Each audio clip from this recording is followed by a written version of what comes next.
it's video 2 from me, Cheyenne, and today I wanted to do a video on the spoon theory. Now, the spoon theory was a story from a woman named Miserandino. I think I'm saying her name right, but it was about her and her friend when she was in college and how she explained her lupus and how lupus affects her life daily to her friend. And she ended up coming out of it with a story and a theory that is called the spoon theory, and it's how we in the chronic illness community relate to each other and we relate to other people. We call ourselves spoonies, and we talk about how we're running out of spoons. And after I finish reading this, I think you will understand more. I'm going to read the story because I know a lot of us have trouble with our vision and other things like that, so I thought it might be nice if I just read it to you. And it is, let's see if you can see it, The Spoon Theory, written by Miserandino, and you can find all of her stuff at www.youdon'tlooksick.com. And please go check out more of her stuff. She also has a YouTube channel called Miserandino, and yeah, all of us in the Spoonie and Sicky community really support each other, so go check her out. And if you like this story, share it with your friends. You can find the printable version on her website. Okay, here we go. I'll grab my water. Okay, the spoon theory. Remember, this is her telling the story, not me. Okay. And it says, the spoon theory. My best friend and I were in the diner talking. As usual, it was very late and we were eating french fries with gravy. Like normal girls our age, we spent a lot of time in the diner while in college, and most of the time we spent talking about boys, music, or trivial things that seemed very important at the time. We never got serious about anything in particular and spent most of our time laughing.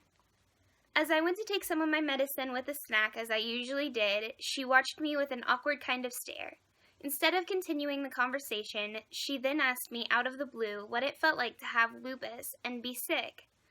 I was shocked not only because she asked the random question, but also because I assumed she knew all there was to know about lupus. She came to doctors with me, she saw me walk with a cane and throw up in the bathroom. She had seen me cry in pain. What else was there to know about lupus? I started to ramble on about pills and aches and pains, but she kept pursuing and didn't seem satisfied with my answers. I was a little surprised, as being my roommate in college and friend for years, I thought she already knew the medical definition of lupus. Then she looked at me with a face every sick person knows well, the face of pure curiosity about something no one healthy can truly understand. She asked what it felt like, not physically, but what it felt like to be me, to be sick. As I tried to gain my composure, I glanced around the table for help or guidance, or at least stall for time to think. I was trying to find the right words. How do I answer a question I never was able to answer for myself? How do I explain every detail of every day being affected and give the emotions a sick person goes through with clarity? I could have given up, cracked a joke like I usually do, and changed the subject. But I remember thinking, if I don't try to explain this, how could I ever expect her to understand? If I couldn't explain it to my best friend, how could I explain my world to anyone else? I at least had to try. As I tried to gain my composure... Oh, oops. Sorry, I have a vision problem. I skipped. At that moment, the spoon theory was born. I quickly grabbed every spoon on the table. Heck, I grabbed spoons off the other tables. I looked at her in the eyes and said, "Here you go. You have lupus." She looked at me slightly confused, as anyone would when they're being handed a bouquet of spoons. The cold metal spoons clanked in my hands as I grouped them together and shoved them into her hands. I explained that the difference in being sick and being healthy is having to make choices or to consciously think about the things when the rest of the world doesn't have to. The healthy have the luxury of a life without choices, a gift most people take for granted. Most people start the day with unlimited amounts of possibilities and energy to do whatever they desire, especially young people. For the most part, they do not need to worry about the effects of their actions. So for my explanation, I used spoons to convey this point. I wanted something for her to actually hold, for me to be able to take away, since most people who get sick feel a loss of a life they once knew. If I was in control of taking away the spoons, then she would know what it feels like to have someone or something else, in this case, lupus, being in control. She grabbed the spoons with excitement. She didn't understand what I was doing, but she's always up for a good time, so I guess she thought I was cracking a joke of some kind like I usually do when talking about touchy topics. Little did she know how serious I became. I asked her to count her spoons. She asked why. And I explained that when you're healthy, you expect to have a never-ending supply of spoons. But when you have to now plan your day, you need to know exactly how many spoons you are starting with. It doesn't guarantee that you might not lose some along the way, but at least it helps you to know where you're starting. She counted out 12 spoons. She laughed and said she wanted more. I said no, and I knew right away that this little game would work. And when she looked disappointed, and we hadn't even started yet. I've wanted more spoons for years, and haven't found a way yet to get more. Why should she? I also told her to always be conscious of how many she had, and not to drop them, because she can never forget she has lupus. I asked her to list off the tasks of her day, including the most simple. As she started rattling off daily chores or just fun things to do, I explained how each one would cost her a spoon. When she jumped right into getting ready for work as her first task of the morning, I cut her off and took away a spoon. I practically jumped down her throat. I said, "No! You don't just get up. You have to crack open your eyes and realize you're late. You didn't sleep well the night before. You have to crawl out of bed, and then you have to make yourself something to eat before you can do anything else. Because if you don't, you can't take your medicine. And if you don't take your medicine, you might as well give up all your spoons for today and tomorrow too." I quickly took away a spoon, and she realized she hasn't even gotten dressed yet. Showering cost her a spoon just for washing her hair and shaving her legs. Reaching high and low that early in the morning could actually cost more than one spoon, but I figured I would give her a break. I didn't want to scare her right away. Getting dressed was worth another spoon. I stopped her and broke down every task to show her how every little detail needs to be thought about. You cannot simply just throw clothes on when you are sick. I explained that I have to see what clothes I can physically put on. If my hands hurt that day, buttons are out of the question. If I have bruises that day, I need to wear long sleeves, and if I have a fever, I need to wear a sweater to stay warm, and so on. If my hair is falling out, I need to spend more time to look presentable, and then you need to factor in another 5 minutes for feeling badly that it took you 2 hours to do all of this. I think she was starting to understand when she theoretically didn't even get to work, and she was left with 6 spoons. I then explained to her that she needed to choose the rest of her day wisely, since when your spoons are gone, they're gone. Sometimes you can borrow against tomorrow's spoons, but just think how hard tomorrow will be with less spoons. I also needed to explain that a person who is sick always lives with the looming thought that tomorrow may be the day that a cold comes, or an infection, or any number of things that could be very dangerous. So you do not want to run low on spoons, because you never know when you truly will need them. I didn't want to depress her, but I needed to be realistic, and unfortunately, being prepared for the worst is part of a real day for me. We went through the rest of the day, and she slowly learned that skipping lunch would cost her a spoon, as well as standing on a train, or even typing at her computer too long. She was forced to make choices and think about things differently. Hypothetically, she had to choose not to run errands so that she could eat dinner that night. When we got to the end of her pretend day, she said she was hungry. I summarized that she had to eat dinner, but she only had 1 spoon left. If she cooked, she wouldn't have enough energy to clean the pots. If she went out for dinner, she might be too tired to drive home safely.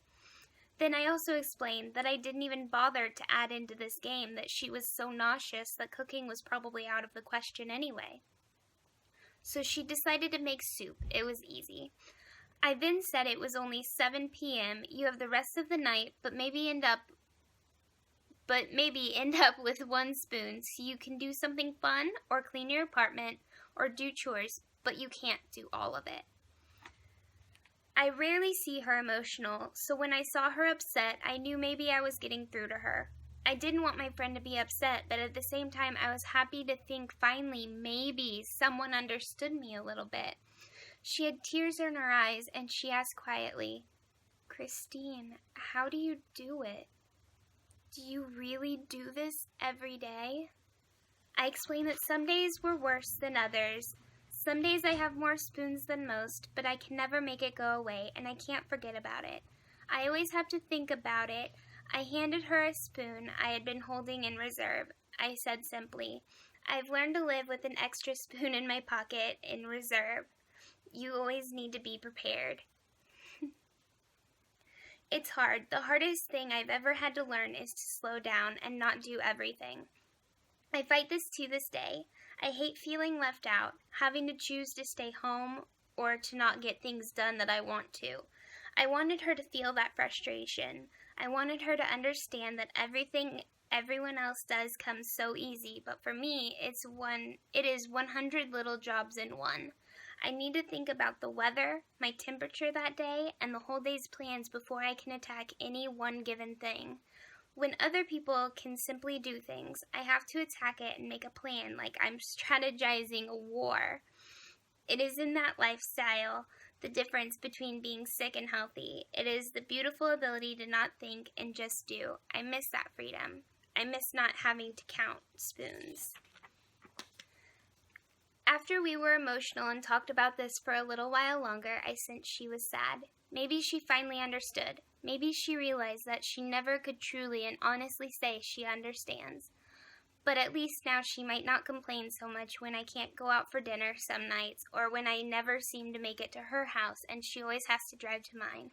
I give her a hug when we walk out of the diner. I had the 1 spoon in my hand and I said, "Don't worry, I see this as a blessing. I've been forced to think about everything I do. Do you know how many spoons people waste every day? I don't have room for wasted time or wasted spoons, and I choose to spend this time with you." Ever since this night, I've used the spoon theory to explain my life to many people. In fact, my family and friends refer to spoons all the time. It's been a code word for what I can and cannot do. Once people understand the spoon theory, they seem to understand me better. But I also think they live their lives a little differently too. I think it isn't just good for understanding lupus, but anyone dealing with any disability or illness. Hopefully they don't take so much for granted or their life in general. I give a piece of myself in every sense of the word when I do anything. It has become an inside joke. I've become famous for saying to people jokingly that they should feel special when I spend time with them because they have one of my spoons. The end. And that was The Spoon Theory by Christine Miserandino, I think is how you say it. And like I said, go check her out at butyouDon'tLookSick.com, and I hope you understand those of us who are chronically ill just a little bit better, and how we have to spend our spoons wisely every day, and that if we are choosing to spend our time with you, that means something, because getting out of the house and getting dressed up and doing makeup and our hair and getting out of the house and car rides and eating and all of that, it takes a lot of energy for us to be able to do those things, and it can make our pain worse. It can make it to where we have to sleep the entire next day. It can even put some of us in the hospital if it was too much of an outing. So just be cautious and remember that the next time someone you love that's chronically ill says that they can't make it, or you have to go to their house or something like that, they want more than anything to be included and to go and hang out with you and spend time with you and to do the things that they want to do all the time, but we just can't all the time. So, yep. Well, that is the spoon theory, and I will see you guys tomorrow. Bye!